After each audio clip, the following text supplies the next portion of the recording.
ಮತ್ತಷ್ಟು ಸುದ್ದಿಗಳನ್ನು ಒಂದೊಂದಾಗಿ ನೋಡ್ತಾ ಹೋಗೋಣ. ಮುಡಾ ಮಾಜಿ ಆಯುಕ್ತ ನಟೇಶ್ ಹಣ ಪಡೆದು ಮುಂಬಡ್ತಿ ಪಡೆದಿದ್ದಾರೆ ಅಂತ ಹೇಳಿ ಆರೋಪಿಸಿ ಸರ್ಕಾರದ ಸಿಎಸ್ ಶಾಲಿನಿ ರಜನೀಶ್ ವಿರುದ್ಧ ಎಡಿಐಟಿಗೆ ದೂರು ಹಿನ್ನೆಲೆ ದೂರುದಾರ ಸ್ನೇಹಮಯಿ ಕೃಷ್ಣ ವಿರುದ್ಧ ದೂರು ದಾಖಲಾಗಿದ್ದು ಸೈಬರ್ ಪೊಲೀಸರು ಸ್ನೇಹಮಯಿ ಕೃಷ್ಣ ಅವರನ್ನ ಬಂಧಿಸಿದ್ದಾರೆ.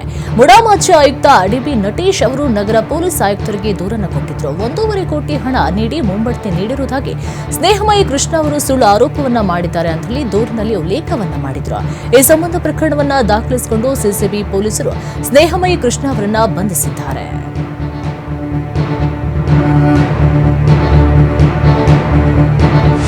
ಕರ್ನಾಟಕದಲ್ಲಿ ಮತಪಟ್ಟಿ ಪರಿಷ್ಕರಣೆಗೆ ಚುನಾವಣಾ ಆಯೋಗ ಸಜ್ಜಾಗಿದ್ದು ಕಾಂಗ್ರೆಸ್ನಿಂದ ಸಕಲ ಸಿದ್ಧತೆಗಳು ನಡೆಯುತ್ತಾ ಇದೆ. ಈಗಾಗಲೇ ಕಾರ್ಯಕರ್ತರಿಗೆ ಡಿಸಿಎಂ ಡಿಕೆಶಿ ಅವರು ಜಾಗೃತರಾಗಿರುವಂತೆ ಸೂಚನೆಯನ್ನು ಕೊಟ್ಟಿದ್ದಾರೆ. ಮತಪಟ್ಟಿ ಪರಿಷ್ಕರಣೆ ವೇಳೆ ಮತಗಳವು ಮಾಡುವಂತಹ ಹಾಗೂ ಮತದಾರರು ಎದುರು ಪಟ್ಟಿಯಿಂದ ಹೆಸರು ತೆಗೆಯುವಂತಹ ಆರೋಪಗಳು ಕೇಳಿಬಂದ ಹಿನ್ನೆಲೆ ಸ್ಥಳೀಯ ಕಾರ್ಯಕರ್ತರು ಗಮನಿಸುವಂತೆ ಸೂಚನೆಯನ್ನು ಕೊಟ್ಟಿದ್ದಾರೆ. ವಾರ ಯಾರು ಅಂತ ಡಿಲೀಟ್ ಮಾಡಲಾಗುತ್ತೆ, ಯಾರನ್ನ ಹೊಸದಾಗಿ ಸೇರಿಸಲಾಗ್ತಾ ಇದೆ ಅಂತ ಹೇಳಿ ಕಣ್ಣಿಡುವಂತೆ ಸೂಚನೆಯನ್ನು ಕೊಟ್ಟಿದ್ದಾರೆ. ಇನ್ನು ಒಂದು ವೇಳೆ ಯಾವುದಾದ್ರು ತಪ್ಪುಗಳು ಕಂಡುಬಂದರೆ ಶೀಘ್ರವೇ ಗಮನಕ್ಕೆ ತರಬೇಕು ಅಂತ ಕೈ ಕಾರ್ಯಕರ್ತರಿಗೆ ಎಚ್ಚರಿಕೆಯನ್ನು ಕೊಟ್ಟಿದ್ದಾರೆ.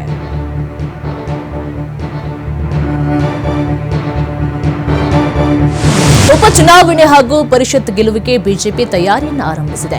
ಕೋರ್ ಕಮಿಟಿ ಸಭೆಯಲ್ಲಿ ಈ ಬಗ್ಗೆ ಚರ್ಚೆ ನಡೆಸಿರುವಂತಹ ನಾಯಕರು 4 ಪರಿಷತ್ ಸ್ಥಾನಗಳಿಗೆ ಬೇಗ ಅಭ್ಯರ್ಥಿಗಳು ಆಯ್ಕೆ ಮಾಡುವ ಬಗ್ಗೆ ವರಿಷ್ಠರಿಗೆ ಒತ್ತಾಯಿಸಲು ತೀರ್ಮಾನವನ್ನ ಮಾಡಿದ್ದಾರೆ. ಇನ್ನು 1 ತಿಂಗಳ ಹಿಂದೆ ಕಾಂಗ್ರೆಸ್ ಅಭ್ಯರ್ಥಿಗಳ ಘೋಷಣೆಯಾಗಿದ್ದು ಅಭ್ಯರ್ಥಿಗಳು ಪದವೀಧರ ಶಿಕ್ಷಕರ ಕ್ಷೇತ್ರಗಳಲ್ಲಿ ಓಡಾಡ್ತಾ ಇದ್ದಾರೆ. ಈ ಹಿನ್ನೆಲೆ ಇದು ಬಿಜೆಪಿಗೆ ಹಿನ್ನಡೆ ತರ್ತಾ ಇದೆ. ಬೇಗ ಅಭ್ಯರ್ಥಿಗಳ ಆಯ್ಕೆ ಮಾಡಬೇಕು ಅಂತ ಹೇಳಿ ವರಿಷ್ಠರಿಗೆ ಮನವಿಯನ್ನು ಮಾಡಲು ನಿರ್ಧಾರ ಮಾಡಿದ್ದಾರೆ. ಅಲ್ಲದೆ ಮುಂದಿನ ವಾರದೊಳಗೆ ವರಿಷ್ಠರಿಗೆ ಸಂಭಾವ್ಯ ಪಟ್ಟಿ ಕಳಿಸಲು ನಿರ್ಧಾರವನ್ನು ಮಾಡಲಾಗಿದೆ.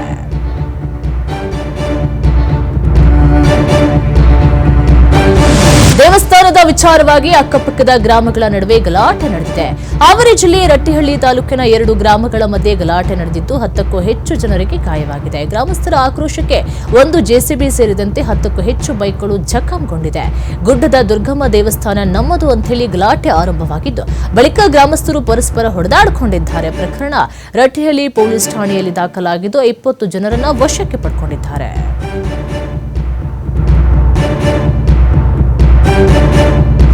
ಹಾಸನದ ಕಲ್ಕರಿಯ ಮಹಿಳೆ ನಾಪತ್ತೆ ಪ್ರಕರಣಕ್ಕೆ ಟ್ವಿಸ್ಟ್ ಸಿಕ್ಕಿದೆ. ನಾಪತ್ತೆ ಡ್ರಾಮಾ ಮಾಡಿದಂತಹ ಪ್ರಿಯಾಂಕಾ ಕೊನೆಗೂ ಗಂಡನ ಜೊತೆ ಹೋಗುವುದಕ್ಕೆ ಒಪ್ಪಿಕೊಂಡಿದ್ದಾಳೆ. ಮಗ ಕುಟುಂಬಕ್ಕಾಗಿ ಪ್ರಿಯಾಂಕಾಳ ತಪ್ಪನ್ನ ಪತಿ ರುದ್ರೇಶ್ ಮನ್ನಿಸಿದ್ದಾರೆ. ಇಬ್ಬರ ತಪ್ಪಿನ ಅರಿವಾಗಿ ಪ್ರಿಯಾಂಕಾ ಹಾಗೂ ರುದ್ರೇಶ್ ಮಾತುಕತೆಯನ್ನು ನಡೆಸಿ ಮನೆಗೆ ಕರೆದುಕೊಂಡು ಹೋಗಿದ್ದಾರೆ. ಕೊನೆಗೂ ಪ್ರಿಯಾಂಕಾ ಪ್ರಿಯಕರ ಡೇವಿಡ್ ಬೇಡ ಅಂತ ಹೇಳಿ ನಿರ್ಧಾರವನ್ನ ಮಾಡಿದ್ದು ಪತಿ ಜೊತೆ ಬಾಳಲು ನಿರ್ಧಾರವನ್ನ ತೆಗೆದುಕೊಂಡಿದ್ದಾಳೆ.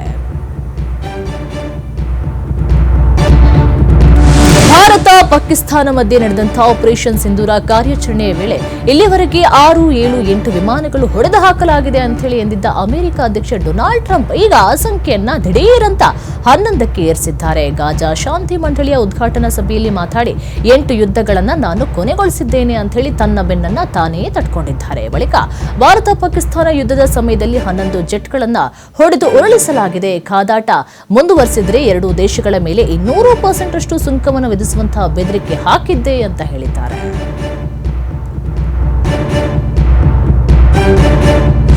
2025ರ ಮಿಲಿಟರಿ ಬಿಕ್ಕಟ್ಟಿನ ಸಂದರ್ಭದಲ್ಲಿ ಭಾರತ ಮತ್ತು ಪಾಕಿಸ್ತಾನದ ನಡುವೆ ಮಧ್ಯಸ್ಥಿಕೆ ವಹಿಸಿದ್ದೆ ಅಂತ ಹೇಳಿ ಅಮೆರಿಕ ಅಧ್ಯಕ್ಷ ಡೊನಾಲ್ಡ್ ಟ್ರಂಪ್ ಪುನರುಚ್ಚಾರ ಮಾಡಿದ್ದಾರೆ. 2 ಪರಮಾಣು ಶಸ್ತ್ರಸಜ್ಜಿತ ನೆರೆಹೊರೆಯವರು ಯುದ್ಧವನ್ನ ನಿಲ್ಲಿಸದೇ ಇದ್ದಿದ್ರೆ ಅವರ ಮೇಲೆ 200% ಸುಂಕ ವಿಧಿಸುವುದಾಗಿ ಬೆದರಿಕೆ ಹಾಕಿದ್ದೆ ಅಂತ ಹೇಳಿ ಟ್ರಂಪ್ ಹೇಳಿಕೊಂಡಿದ್ದಾರೆ. ಭಾರತ ಮತ್ತು ಪಾಕಿಸ್ತಾನ ನಡುವೆ ಒಪ್ಪಂದಕ್ಕೆ ಮಧ್ಯಸ್ಥಿಕೆ ವಹಿಸುವಂತಹ ಮೂಲಕ ಟ್ರಂಪ್ ಅವರು 2.5 ಕೋಟಿ ಜನರ ಜೀವವನ್ನ ಉಳಿಸಿದ್ದಾರೆ ಅಂತ ಹೇಳಿ ಶರೀಫ್ ಹೇಳಿಕೊಂಡಿದ್ದಾರೆ ಅಂತ ಟ್ರಂಪ್ ತಿಳಿಸಿದ್ದಾರೆ.